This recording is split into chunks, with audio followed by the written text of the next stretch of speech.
Hello once again, and welcome to today's That's English. Hi. What's in there, Annabelle? Oh, just some things I'm going to take to the charity shop. What sort of things?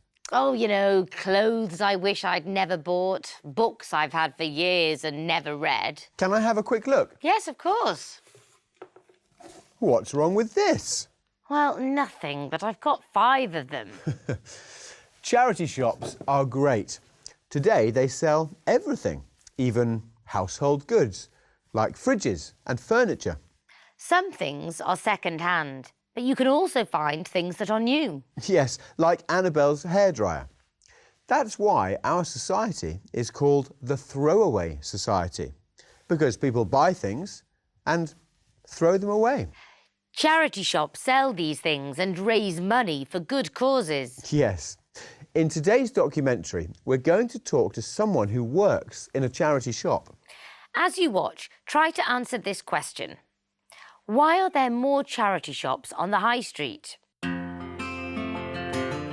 There are many ways to raise money for charity. People do sponsored runs, swims, and bike rides. Others may grow a moustache, sell their old and unwanted items in car boot sales, or take part in national charity events like Red Nose Day. But perhaps the greatest symbol of Britain's commitment to raising money for good causes is the charity shop. The first modern charity shop was opened in 1948 by Oxfam, and now there are almost 10,000 charity shops in Britain.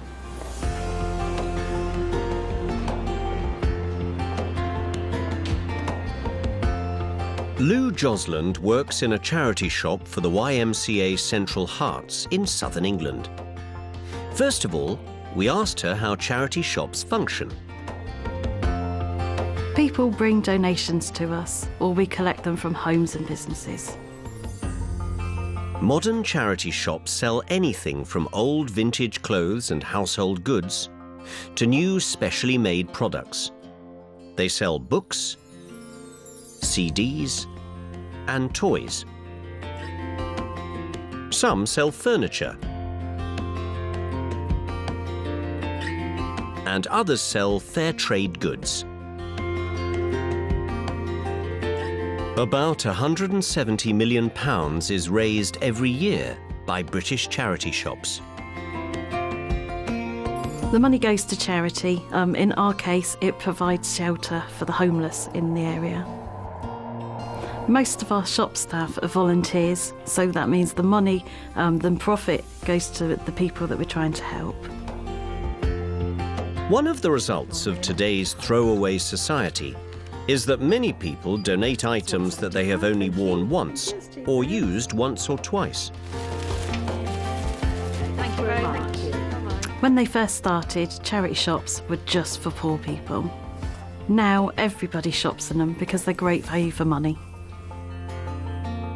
They're bright and organised, just like any other normal shop.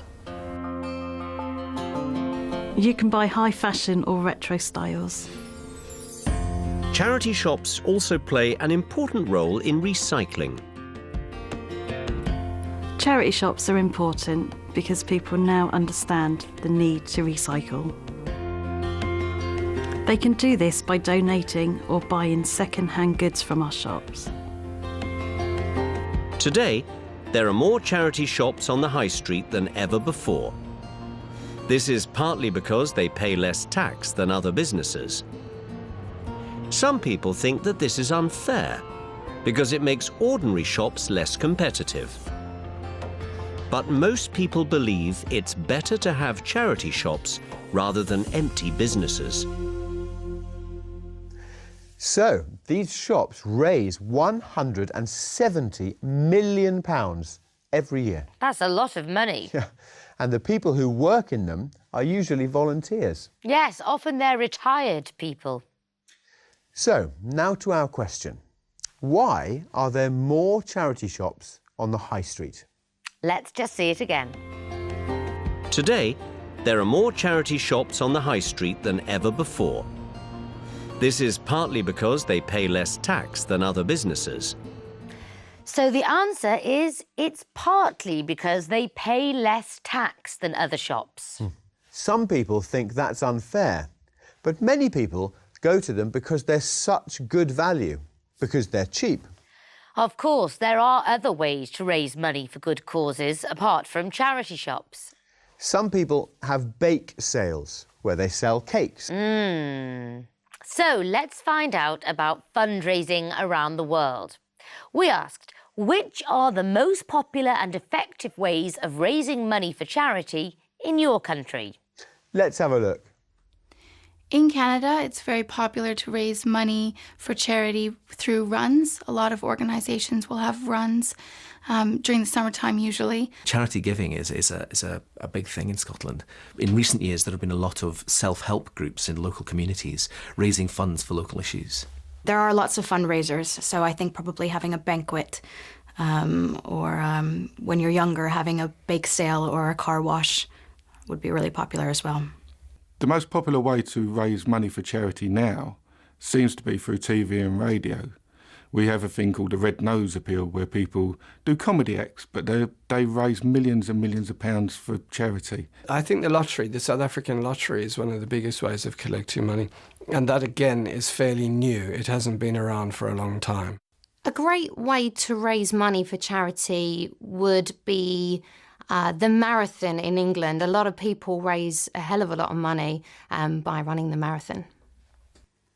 Wow, what a lot of different ways there are to raise money. Yes, several people mentioned charity runs and marathons. And bake sales, car washes, the lottery, of course, and even comedy acts. Right, now it's time for That's Britain. In today's episode, Elizabeth visits the city of Bristol. Bristol is a great place, but it has problem areas, just like any big city.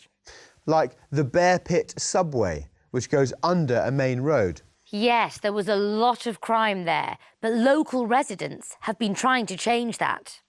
I wonder what they've done. Can you answer this question? What did local residents do to improve the Bear Pit subway? Let's find out.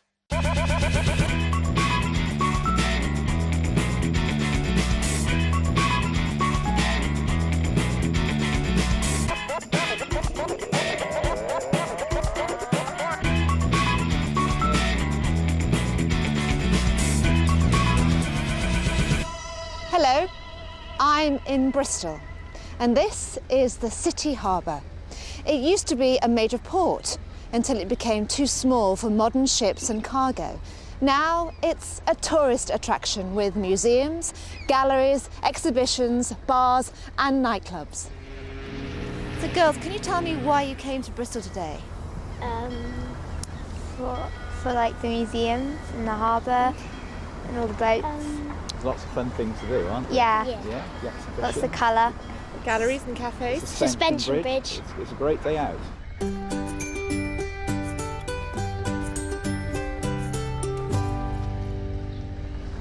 This ship is the SS Great Britain.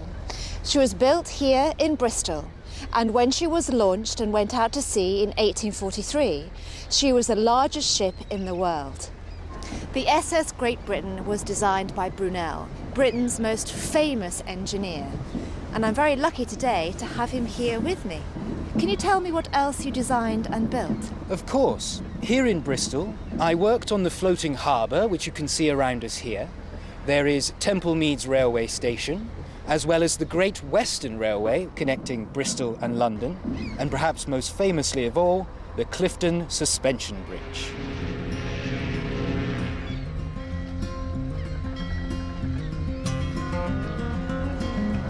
But visiting a city isn't always about the famous people and tourist attractions. It's also about the people who live and work here.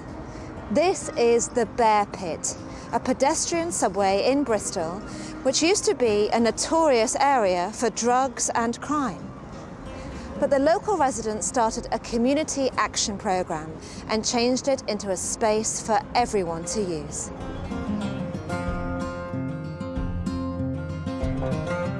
I'm with Chris Chalkley. Can you tell me how the community uses this? It has now been defined as a community action zone, which means that we are actually gradually taking control of this space from the state. And this is really important. And what we have here is something that's really rather exciting because it's local people actually getting on with their lives and doing stuff themselves. Something that actually the state stops us doing. So this area is created by local people, for local people. Do you remember Mr. Brunel told us he'd built a bridge? He was in his early 20s when he entered a competition to build a new bridge over the River Avon, which is down there. And this is it, the Clifton Suspension Bridge. It's beautiful, isn't it? Well, that's all from the beautiful town of Bristol. Next time we'll be on Bodmin Moor. See you then. The Clifton Suspension Bridge is amazing. It is. Brunel was an incredible engineer. He built bridges, railway stations, ships and many other things.